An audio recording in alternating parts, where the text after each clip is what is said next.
난관을 돌파하려면 큰 힘이 필요해요. 큰 힘을 받는 그런 은총의 도구 중에 하나가 합심기도라는 거죠.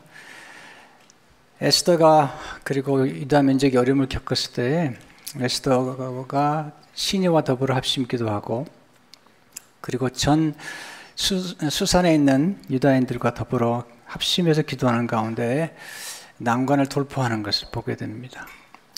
사도행전 12장에도 초대교회 성도들이 엄청난 난관에 직면해 있어요. 성령 임하시고 부흥이 일어났는데 하루에도 3,000명, 하루에도 5,000명씩 부흥이 일어나니까 사탄이 공격을 하는 거죠. 사탄의 공격의 대상은 주로 영적인 지도자들입니다. 그래서 야고보를 죽였고요. 이제 베드로를 죽이면 엄청난 타격을 줄 거라고 알았죠. 사도행전 12장 1절에 4절을 보니까 그때 헤로드 왕이 손을 들어 교회 중에서 몇 사람을 해하려 하여 요한의 형제 야고보를 칼로 죽이니 유대인들이 이 일을 기뻐하는 것을 보고 베드로도 잡으려 할세 때는 무교절 기간이라. 잡음에 오기 가두어 군인 4씩인 내 패에게 맡겨 지키고 6월절 후에 백성 앞에 끌어내고자 하더라. 여러분, 지도자가 얼마나 중요한지를 아시잖아요. 마귀도 아는 거죠. 예수님을 십자가에서 못 박았던 그 사탄은 예수님만 치면 문제가 끝날 거라고 생각했던 거죠. 예수님께서도 목자를 치면 양이 흩어지리라 그 말씀을 하셨는데, 그 말은 스가랴 13장 7절의 말씀이죠. 목자를 치면 양이 흩어지려니와. 굉장히 중요한 역할을 하는 것이 지도자들이잖아요. 지도자가 굉장히 중요한 거죠. 양들에게 목자가 중요하고, 나라의 지도자가 중요하고, 회사에는 CEO가 중요하고, 또 교회는 목회 지도자가 중요한 거죠. 초대교회에 베드로가 없는 초대교회를 상상하기 어려운 거죠. 아직 사도 바울이 등장하지 않았기 때문에 굉장히 위기에 처했을 때 어떻게 난관을 극복했는가 기도했다는 거죠. 5절을 보니까 이에 베드로는 오기에 갇혔고 교회는 공동체죠. 그를 위하여 간절히 하나님께 기도하더라. 합심해서 기도한 거죠.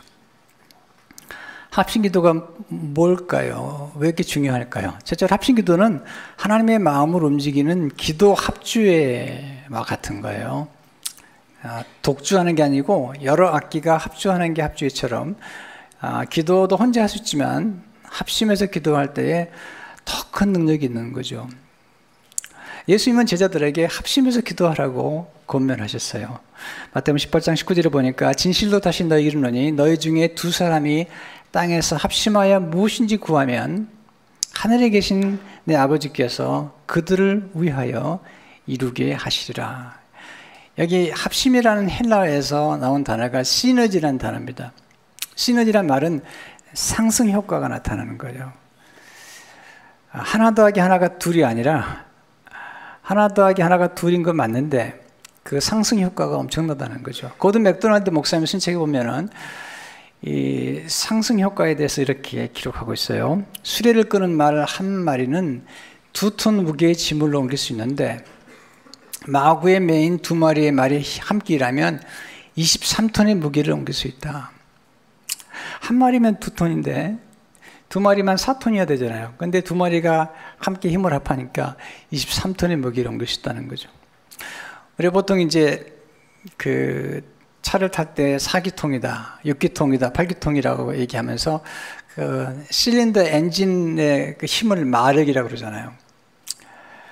한 실린더가 10마력인데 8기통이면 10 곱하기 8하면 80마력인데 그게 아니고요. 8개의 실린더가 함께 만나게 되면 80마력이 아니라 285마력이 생긴다는 거죠. 이게 시너지라는 거죠. 예수님께서 기도하실 때 혼자 기도하시기도 하셨지만 제자들과 더불어 기도하시고 또 12명의 공동체와 더불어 예수님께서 제자를 훈련시켰던 것을 기억할 수 있잖아요. 근데 이 말씀, 마태복음 18장 19절의 말씀, 앞의 말씀과 뒤의 말씀이 굉장히 중요해요. 왜냐하면 연결되어 있기 때문이죠. 너희 중에 두 사람이 땅에 합심하여 무엇인지 기도한다는 그 말씀 앞에 보면 18장 18절에 보면 진실로 너희에게 이르노니 무엇인지 너희가 땅에서 매면 하늘에서 매일 것이요 무엇이니 땅에서 풀면 하늘에서도 풀리라. 땅이 먼저죠. 이 말씀은요, 기도가 먼저라는 거죠. 하나님이 무조건 응답할 수 있지만 하나님은 땅에서 우리가 기도할 때 하늘에서 들으신다는 거죠. 그리고 20절을 보게 되면 두세 사람이 내 이름으로 모인 곳에는 나도 그들 중에 있느니라. 그러니까 예수님의 이름으로 모인 곳에 함께 하시겠다고 말씀하신 것을 보게 됩니다. 초대교회 성도들은 이미 합심기도의 능력을 경험했죠. 예수님 십자가에 돌아가시고 부활하시고 승천하신 다음에 승천하시면서 예루살렘을 떠나지 말고 하나님의 약속하신 것을 기다리라. 성령을 기다리라 말씀하셨어요. 그때 120명이 모여서 합심해서 기도를 했거든요. 사도행전 14절에 보니까 마음을 같이하여 오로지 기도에 힘쓰더라. 마음을 같이 했다는 거죠. 그랬더니 놀라운 부흥이 일어났던 거예요. 이렇게 합심기도의 능력을 체험했던 사람 가운데 한 사람이 조나단 에드워드라는 사람입니다. 유명한 목회자죠. 탁월한 목회자죠. 이분이 스가랴서 8장 20절에서 22절의 말씀을 읽다가 기도 합주의 원리를 깨달았어요. 만군의 여호와가 이와 같이 말하노라. 다시 여러 백성과 많은 성읍의 주민이 올 것이라. 이 성읍 주민이 저 성읍에 가서 이르기를 우리가 속히 가서 만군의 여호와를 찾고 여호와께 은혜를 구하자면 나도 가겠노라 하겠으며 많은 백성과 강대한 나라들이 예루살렘에 와서 만군의 여호와를 찾고 여호와께 은혜를 구하리라. 많은 사람들이 여호와를 찾는다는 거죠. 여호와께 은혜를 구한다는 거죠.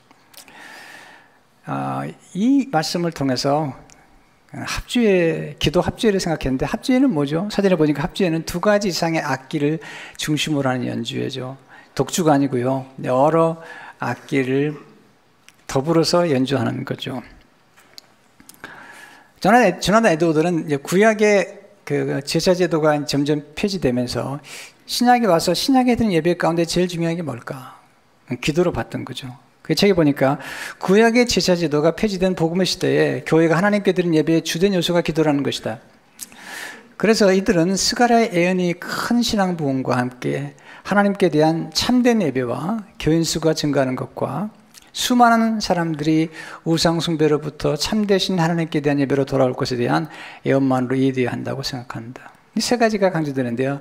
첫째, 연합기도죠. 연합한 기도. 그 다음에 영적 각성, 부흥이 일어나고요.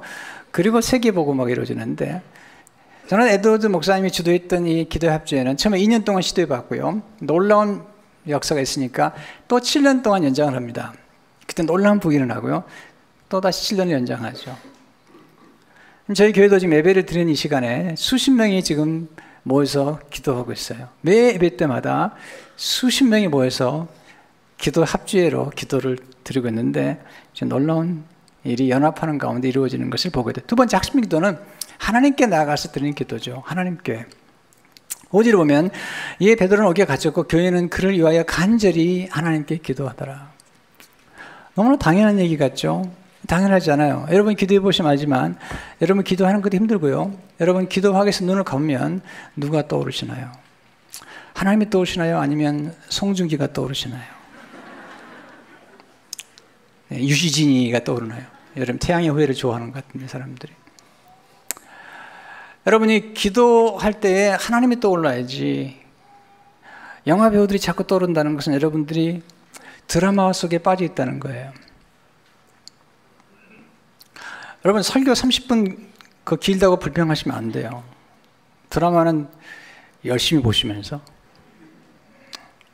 우리는 정말 기도할 때마다 우리를 도우시고 또 우리가 기도할 때마다 우리가 구하는 것보다 더 넉넉히 도와주시는 하나님께 나가서 기도하는지요. 구약의 성도들은 하나님께 직접 나갈 수 없었어요. 그들은 대제사장을 통해서 나갔고 제사장들을 통해서 기도를 드렸던 것이지 직접 나갈 수 없었어요. 근데 신약의 우리들은 하나님께서 예수님을 통해서 직접 나갈 수 있는 십자가에서 예수님이 죽으심으로 말미암아서 지성소에 들어가는 문이 열려서 우리 하나님께 아무 때나 나갈 수 있잖아요. 뿐만 아니라 우리 하나님의 자녀가 되었어요. 대통령의 자녀는 아무 때나 나갈 수 있는 것처럼 하나님의 자녀가 우리들이 아무 때나 하나님께 나갈 수 있다는 거죠. 자, 그런데 우리가 하나님께 나갈 때 그냥 나가서는 안 되고요. 몇 가지 원리가 있습니다. 첫째로 예수님의 보혈을 의지해서 하나님께 나가야죠. 왜냐하면 우리가 구원받는 건 예수님의 보혈로 구원받았기 때문이죠. 베드로전서 1장 18절 19절에 보니까 너희가 알거니와 너희 조상이 물려준 헛된 행실에서 대속함을 받은 것은 은이나 금같이 없어질 것으로 된 것이 아니요 오직 흠없고 점없는 어린 양 같은 그리스도의 보배로운 피로 된 것이니라. The precious blood of Christ. 이건 그냥 피가 아닙니다. 보배로운 피죠. 우리를 구속하시고 우리 모든 죄를 사하시고 그리고 하나님께 나갈 수 있는 문을 열어주셨어요. 구약에는 하나님께 나가려면 제사장이라 할지라도 짐승의 피가 있어야 돼요. 근데 신약은 더 이상 양을 잡지 않아요. 더 이상 소를 잡지 않아요. 염소를 잡지 않아요. 예수님이 단번에 흘린 피로, 그러니까 영단번이에요. 영단번. 단번에 그리스도께서 우리 죄를 위하여 죽으심으로, 의인으로서 불의한 자를 대신하여 죽으심으로 단번에 영단번 영원한 속죄 피로 우리를 구속하신 거거든요. 그리고 예수님께 십자가 돌아가시면서 흘린 피가 우리 하나님께 나갈 수 있도록 담력을 줬다는 거죠. 히브리서 10장 19절 20절을 보니까 그러므로 형제들아 우리가 예수의 피를 힘입어 성소에 들어갈 담력을 얻었나니 그 길은 우리를 위하여 휘장 가운데로 열어놓으신 새로운 살 길이요 휘장은 곧 그의 육체니라. 예, 하나님께 나아갈 때 예수의 피를 힘입어 나갈 수 있다는 거죠. 두 번째, 예수의 이름을 의지해서 하나님께 나아가야죠. 우리가 구원받은 것은 예수님의 이름을 통해서 구원받았잖아요. 요한복음 1장 12절을 보니까 영접하는 자 곧 그 이름을 믿는 자들에게는 하나님의 자녀가 되는 권세를 주셨으니 예수님께서 예수님의 이름으로 기도하라고. 요한복음 14장 13절 14절을 보니까 너희가 내 이름으로 무엇을 구하든지 내가 행하리니 이는 아버지로 하여금 아들로 말미암아 영광을 받으시게 하려 함이라. 내 이름으로 무엇인 되게 구하면 내가 행하리라. 자, 여러분들이 은행에다 예금을 많이 해놨다고 그럽시다. 근데 여러분들이 수표를 쓰잖아요. 근데 여러분의 수표에 여러분의 사인이 필요하잖아요. 하나님의 나라의 엄청난 은행에 하늘의 보고에 우리가 인출할 수 있어요. 근데 반드시 누구의 사인이 필요하냐면 예수 그리스도의 사인이 필요한 거예요. 우리 사인 안 가지고 안 돼요. 예수 그리스도의 사인이 필요한데 예수님의 이름이 예수님의 사인이거든요. 우리가 예수의 이름으로 구원받았고 예수님의 이름으로 하나님의 자녀가 되었고 예수님의 이름으로 하나님께 나아갈 수 있어요. 우리의 행위가 아니에요. 우리의 의로운 행실이 아니에요. 우리 행한 바 의로운 행위로 우리가 구원받은 게 아니죠. 하나님께 나아갈 때는 예수님을 통해서만. 예수님이 나는 길이요 진리요 생명이니 나로 말미암지 않고는 아버지께로 나아갈 자가 없다고 말씀하셨거든요. 세 번째, 성령님을 힘입어 하나님께 나아가야죠. 우리가 하나님의 자녀가 된 것은 성령님을 통해서 거듭나게 된 거죠. 하나님께로 난 자란 말을 썼어요. 예수님께서 영접하는 자, 그 이름을 믿는 자들에게는 하나님의 자녀가 되는 권세를 주셨으니라고 말씀하시면서 하나님께로 난 자란 말을 썼거든요. 어떻게 나죠? 성령을 통해서 나는 거잖아요. 요한복음 3장 5절을 보니까 예수께서 대답하시되 진실로 진실로 너희에게 이르노니 사람이 물과 성령으로 나지 않으면 하나님 나라에 들어갈 수 없느니라. 우리는 성령님을 통해서 하나님의 자녀가 되었, 그리고 하나님을 아버지라 부를 수가 있게 됐거든요. 뿐만 아니라 성령님만이 우리에게 기도하는 영을 주시는 거죠. 스가랴 12장 10절을 보니까 내가 다윗의 집과 예루살렘 주민에게 은총과 간구하는 심령, 영이죠. 부어주리니. 그럼 마귀는 절대로 기도하게 놔두지 않습니다. 마귀가 제일 싫어하는 것은 여러분이 하나님의 말씀을 암송하는 것과, 왜냐하면 성경에 보면 여러분이 말씀 받아도 그 말씀이 뿌리 내리지 못하도록 마귀가 와서 그 말씀 빼앗아 가는 거예요. 또 하나는 기도하지 못하게 만들어요. 마귀는 절대로 기도하지 못하게 만들어요. 기도하는 걸 제일 싫어하죠. 그런데 우리로 하여금 기도하는 마음을 주시는 분은 성령이시죠. 여러분 마음속에 밤에라도 기도하고 싶다. 이건 성령이 주시는 거예요. 여러분 새벽에 기도하러 나가고 싶다. 이건 성령이 주시는 거예요. 여러분도 기도해야 되지만 여러분이 기도하는 그 마음, 그때 성령의 역사가 나타나는 거거든요.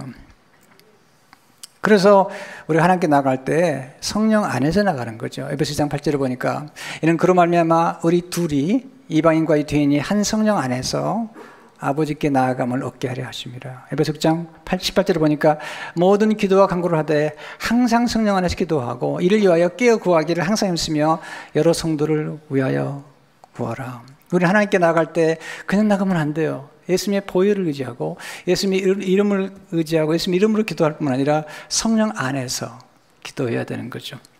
세 번째, 합심기도를 통해서 옆구리를 슬쩍 찔러주는 천사의 도움을 받게 되는데요. 지금 교회가 합심해서 기도했더니 천사가 와서 베드로의 옆구리를 슬쩍 찔러주는 사건을 통해서 베드로가 풀려나고 초대교회의 난관이 극복이 됩니다. 사도행 12장 6절 7절을 보니까 헤롯이 잡아내려고 하는 그 전날 밤에 베드로가 두 군인 틈에서 두 쇠사슬에 매어 누워 자는데 파수꾼들이 문 밖에서 옥을 지키더니 호련히 주의 사자가 나타나며 옥중에 광채가 나며 또 베드로의 옆구리를 쳐 깨워 이르되 급히 일어나라 하니 쇠사슬이 그 손에서 벗어지더라. 이게 놀라운 사건이에요. 여러분, 성경에 보면 기도할 때마다 천사들이 동원되는데 성경은 천사들의 얘기가 너무 많은 거예요. 근데 주로 언제 천사들이 바쁘게 움직이냐면 기도할 때 땅에서 우리가 기도하면 천사가 우리의 기도를 가지고 오르락 내리락 하는 거예요. 예수님께서 요한복음 1장 51절에서 천사가 인자 위를 오르락 내리라고 말씀하셨는데 인자 위를 예수님의 이름으로 드리는 기도를 할 때마다 천사가 오르락 내리락 하는 거예요. 내리락 오르락이 아니에요. 땅에서 매면 하늘에서 매일 것이고 땅에서 풀면 하늘 풀리고 먼저 기도하라는 거죠. 기도하게 되면 천사가 바쁘게 움직이는데 지금 초대교회 성도들이 기도했더니 천사가 동원돼서 베드로에게 왔죠. 그런데 이 말씀에서 제 마음에 이번에 특별히 와서 닿는 부분은 뭐냐면 베드로의 옆구리를 쳐 깨웠다는 거죠. 기도란 뭘까? 옆구리 찌르는 것이 기도구나. 기도할 때 천사를 통해서 옆구리 찌르기의 역사가 나타나는구나. 성경에 보게 되면 기도할 때마다 천사가 동원된 사건들이 많아요. 제가 이 말씀 묵상하는데 문득문득 떠오른 사건들이 있었는데 그 중에 하나가 엘리야가 낙심에 쓰러졌어요. 피곤에 쓰러졌어요. 그때 천사가 와서 엘리야의 옆구리를 슬쩍 만져주는 거죠. 터치드라 말이에요. He touched. Angel. 하나님의 천사가 와서 얼음 만져줍니다. 그리고 이렇게 세웁니다. 회복이 됩니다. 여러분, 영적인 지도자든지 지도자에게 가장 큰 적은 낙심입니다. 또 하나는 피곤입니다. 또 하나는 권태감이죠. 목회자들에게 가장 큰 유혹입니다. 낙담하는 것. 그렇게 열심히 사역하는데 변화가 일어나지 않는 거예요. 엘리야가 그렇게 열심히 말씀을 전하는데 이스라엘 민족이 변화되지 않는 거죠. 이 낙담이 되는 거죠. 거기다가 피곤이 겹쳤어요. 이제 권태가 생긴 거죠. 하나님, this is it. 됐습니다, 하나님. 하나님께 천사를 보내가지고 얼음 만져주잖아요. 열왕기상 19장 4절을 보니까 자기 자신은 광야로 들어가 하늘길쯤 가서 한 로렛나무 아래에 앉아서 자기가 죽기를 원하여 이르되 여호와의 넉넉하오니 지금 내 생명을 거두시옵소서. 나는 내 조상들보다 낫지 못하니다 하고 로렛나무 아래에 누워 자더니 천사가 그를 어루만지며 An angel touched him. 그에게 이르되 일어나서 먹으라 하니라. Said, get up and eat. 엘리야가 이게 회복이 됩니다. 그래서 그가 엘리사를 세웁니다. 굉장히 중요한 거예요. 그래서 이스라엘 나라에 다시 한번 부흥이 오게 되는 것을 보게 됩니다. 다니엘이 기도하다가 응답이 늦어지니까 21일 동안 기도하잖아요. 마지막 날 가벨이 찾아옵니다. 내가 오는 길에 사탄이 막아가지고 늦었다고 쓰러져 있는 다니엘을 어루만지죠.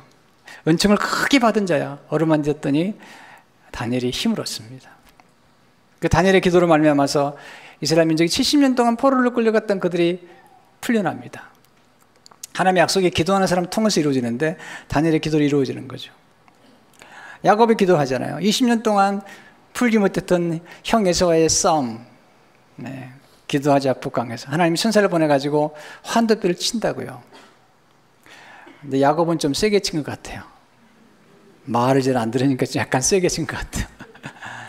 근데 천사가 와서 얼음 만지니까 20년 동안 고민했던 난관이 해결이 되면서 에서가 그를 보자마자 눈물을 흘리는 거예요. 화해를 하는 거잖아요.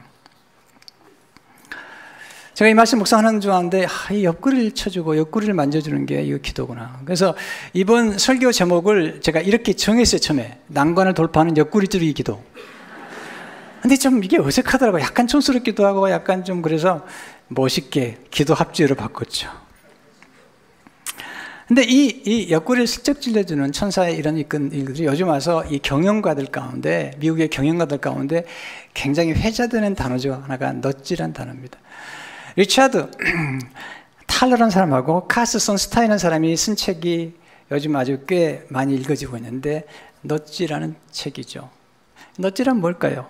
넛지란 뜻은 원래 특히 팔꿈치로 슬쩍 찌르다, 주의를 환기시키다라는 뜻이라 슬쩍 찌르다. 그 뜻은 뭐냐면 넛지란 아주 작고 보잘것없는 것처럼 보이는 것이 행동에 중요한 영향을 미칠 수 있다는 것입니다. 엄청난 일이 벌어진다는 거예요. 예를 들어서 그 뉴욕 같은데 굉장히 낙서가 많은, 그리고 범죄율이 많았는데 범죄와 전쟁을 좀 치르기 위해 첫 번째 한 게 뭐냐면 낙서를 지우는 거예요. 낙서만 지웠더니요 범죄율이 놀랍게 떨어졌다는 거예요. 한 비행장에 이 남자 화장실이 항상 남자들이 소변을 볼 때 너무 더럽게 박았고 너무 지저분한 거예요. 해결의 방안이 없는 거예요. 그래서 한 사람이 아이디어를 낸 거죠. 남자 화장실 그 중간에다가 조그만 파리 하나를 딱 그려놓은 거예요. 남자들 이렇게 파리에 맞추느라고 이 소변이 아주 깨끗했었다는 거예요. 거기 집중하느라고.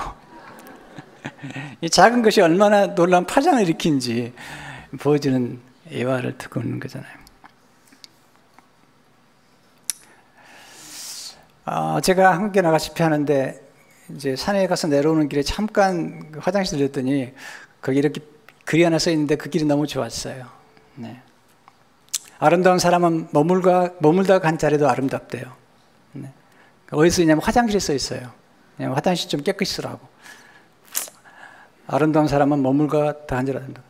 근데 저희 교회 사무실도 보니까요, 이 화장실을 보는데 자꾸 이게 남자분들이 자꾸 떨어뜨려요.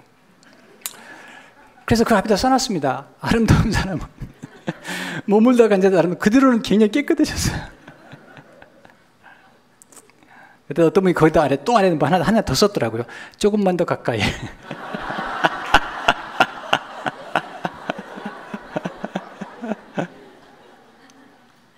네. 작은 것들이 우리에게 주는 변화들이거든요. 근데 이런 걸 가지고 넛지 전도라는 책을 쓴 분이 레나드 스윗이라는 유명한 학자세요.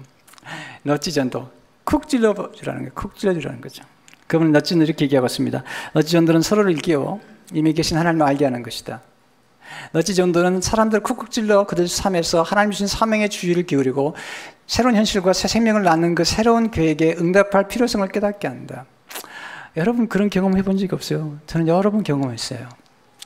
그냥 사람 만나가지고 사형리를 아주 간단하게 소개했어요.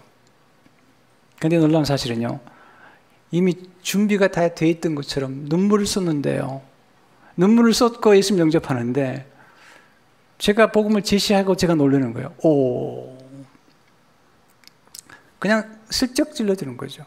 어릴 때 보면 어머니가 고구마하고 감자를 쪄요. 그리고 한참 찌다가 이렇게 뚜껑을 열어보고 젓가락으로 쑥 찔러보죠. 익었나 안 익었나. 우리 주위에 하나님께서 지금 고구마처럼 익어놓은 사람이 많다는 거죠. 쿡 찔러만 주면 돼요. 제가 얼마 전에 이게 그 서점에 들렸다가 한 청년이, 아주 남자 청년인데 아주 착실하게 생겼고요, 또 아주 참 건실한 청년이에요. 그래서 교회는 나가냐고 그랬더니 목사님 이끌어주는 사람이 없어요. 제가 쿡 찔렀거든요. 이번 주부터 나오라고. 그렇게 나온 지가 1년이 넘어요. 쿡 찔러줬어요. 여러분 주위에 여러분이 와서 조금만 찔러주면 예수 앞에 나올 사람이 많거든요. 마크 베터슨이 최근에 쓴 책 보게 되면 피터라는 사람이 하나님 어떻게 그를 통해서 17살 먹은 소녀를 주께로 인도하는지 스토리가 적혀있는데 너무 감동적이죠. 읽어드릴게요. 피터라는 이름을 가진 남자가 피닉스에서 비행기를 갈아탔을 때 일어난 일이다. 그는 나의 첫 번째 책 마크 베터슨의 극복을 읽고 있었다. 한 문장이 충격으로 그에게 다가왔다. 하나님 하시는 일은 전략적으로 우리를 올바른 시간과 올바른 장소에 두시는 것이다. 그러나 우리 주변에 있는 그 기회들을 보고 붙잡는 것은 언제나 우리 몫이다. 피터는 옆자리에 앉은 아가씨에게 인사를 건넸다. 비행기에서. 그러나 실컷 그를 쳐다보고는 고개를 돌려버렸다.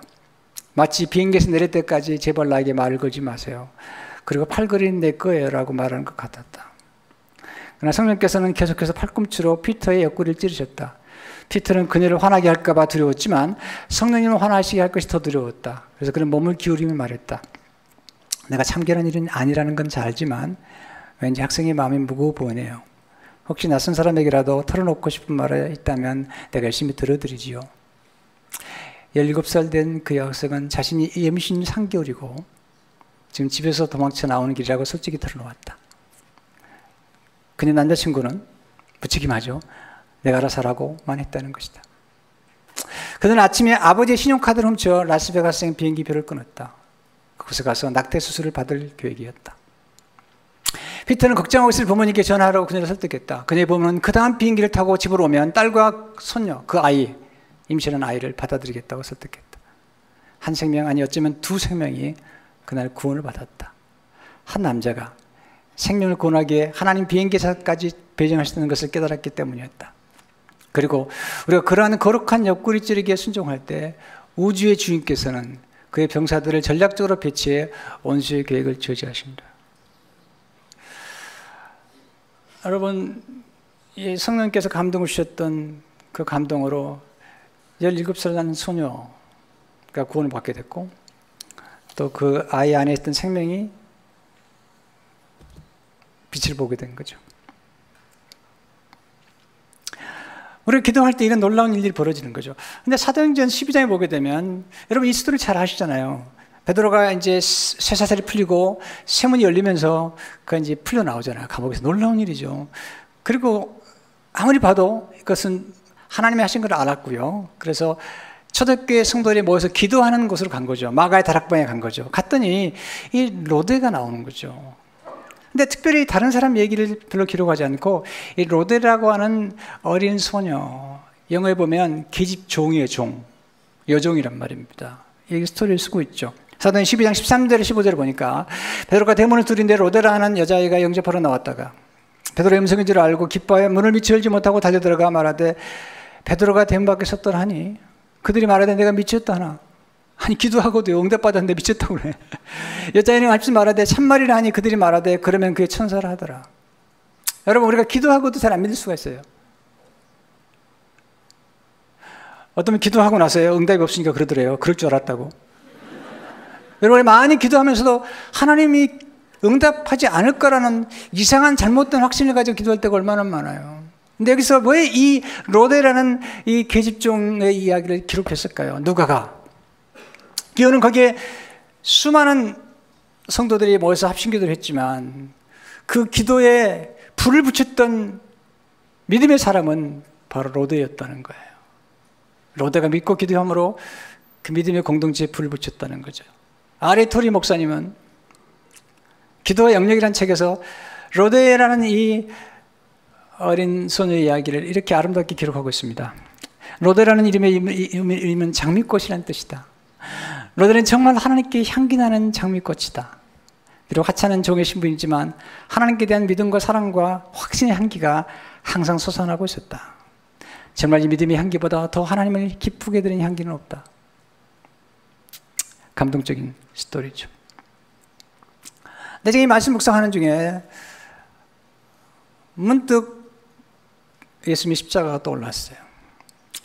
예수님은 옆구리를 찔리심으로 전 인류를 구원하셨구나. 요한복음 19장 13, 14절을 보니까 그중 한 군인이 창으로 옆구리를 찌르니 곧 피와 물이 나오더라. 이 군인은 천사는 아니었어요. 예수님이 옆구리를 찔렀는데 이 사건이 엄청난 사건인 거죠. 스가랴 13장 1절을 보게 되면 더러움을 씻는 샘이 터져난다고 그랬는데 바로 그 샘이 예수님의 몸에서 나온 예수님의 피와 생수, 예수님의 보혈과 성령의 생수와 말씀의 생수가 쏟아졌던 날이 그날인데 로마 군인은 그 이유를 모르는 거죠. 예수님 가서 보니 예수님이 돌아가셨어요. 십자가에 죽으셨어요. 그렇기 때문에 세게 찔릴 필요도 없는 거예요. 슬쩍 찔렀던 거죠. 거기서 예수님의 피가 쏟아나오고 생명수 도는데 그 예수님의 피가 원래 하나님께 나가게 만들었을 뿐만 아니라 우리 전 인류를 구원하는, 죄를 용서하는 그 보배로운 피가 된 거죠. 근데 이 말씀은 제가 아침에 오늘 새벽에 다시 묵상하기 시작했어요.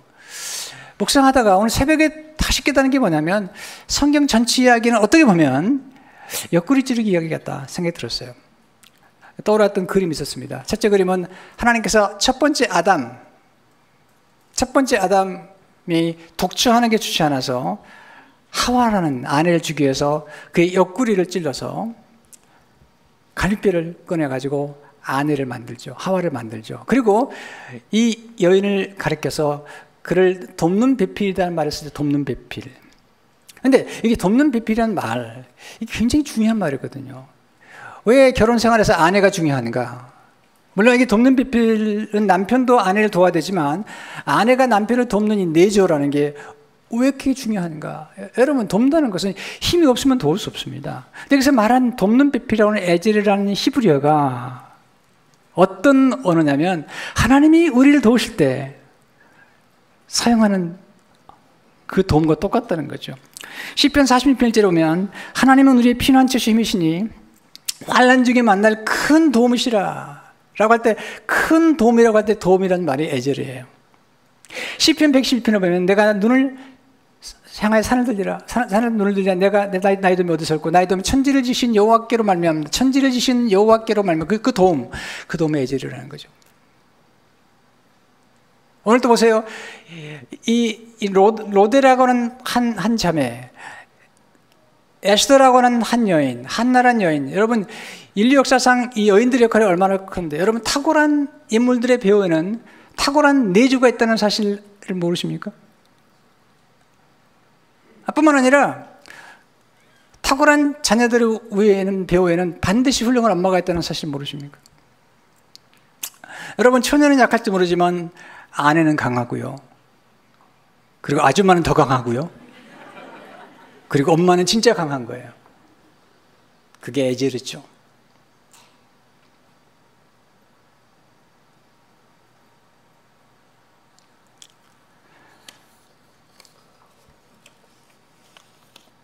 근데 신약에 오게 되니까 하나님께서 첫 번째 아담의 옆구리에서 하와를 만드셨는데 신약에 오니까 우리 하나님 아버지께서 마지막 아담이신 예수님의 옆구리를 찌르셨어요.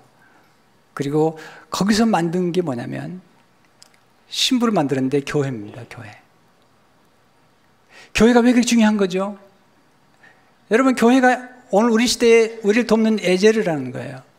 예수님이 교회 머리가 되시고 교회가 얼마나 중요한데요. 저는 사람들이 교회를 폄하하거나 교회를 공격하는 걸 견딜 수가 없어요.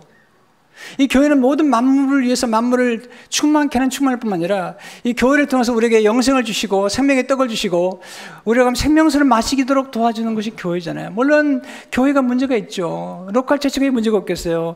왜 병원이 문제가 있잖아요. 그래도 병원을 가는 것처럼 교회가 문제가 있지만 여러분, 교회가 없으면 영의 양식을 먹을 수가 없는 거죠. 교회가 없으면 성찬에 참여할 수 없는 거죠. 교회가 없으면 이 복음의 메시지를 더 깊이 들 수 있는, 깨달을 수 있죠. 교회는 어머니의 품과 같은 곳이잖아요. 교회가 우리에게 주는 그 놀라운 도우심과 그 은혜가 얼마나 큰데요. 교회는 만민이 기도하는 곳이잖아요. 신부, 교회예요, 교회. 성도 여러분, 우리가 난관에 처할 수 있어요. 난관이라는 건 말이죠, 우리가 원하지 않은 손님 같은 거예요. 우리가 좋아하는 손님도요, 3일이 지나면 원수로 보인대요. 근데 우리가 좋아하지 않은 손님처럼 오는 게 난관인데요, 놀라운 사실이 하나 있습니다. 우리가 좋아하지 않은 손님들이 가끔 우리에게 와서 놀라운 축복을 주고 가는 수가 있거든요. 정말이에요. 난관이라는 손님이 그런 손님이에요. 에스더에게 난관이 왔잖아요. 그런데 그 기도하는 가운데 난관을 돌파했더니 모든 게 역전이 되는 거예요. 그러니까 큰 난관이 큰 기적을 경험하게 만든 거잖아요. 오늘 또 지금 사도행 12장에서 초대교회 성도가 어렵지 않은 난관을 맞이했는데 그 난관 때문에 베드로가 천사를 통해서 놀라운 난관을 돌파하는 기적을 경험하게 되잖아요. 그 난관이 클수록 기적도 크고 난관이 클수록 축복도 큰 거잖아요. 이게 하나님의 신비예요, 신비. 제가 이번에 난관을 돌파하는 설교를 하다 보니까 자꾸 난관에 부딪혀가지고 빨리 끝내려고 합니다. 근데 놀라운 사실은 이런 과정을 통해서 여러분들이 난관을 돌파하는 걸 보았거든요. 여러분, 난관을 맞이했다고 낙심하지 마세요. 하나님 반드시 기도하면 역전의 축복을 주십니다. 그리고 더 놀라운 축복을 주십니다. 기도로 승리하는 여러분 되시기를 축원합니다.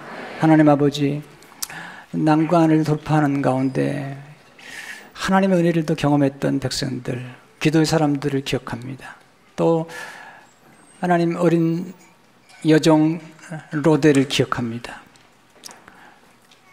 우리 삶 가운데 기도할 때마다 천사를 보내셔서 우리의 옆구리를 슬쩍 찔러주심으로 우리를 도와주신 하나님, 오늘 이 자리에 난관을 경험하는 성도들에게 하나님 천사를 보내주시고, 아니 지금 이 자리에 있는 천사들이 하나님의 역사를 통해서 우리 성도를 돕고 병을 낫게 하고 문제를 해결해 주는 놀라운 역사가 나타날 수 있도록 축복해 주옵소서.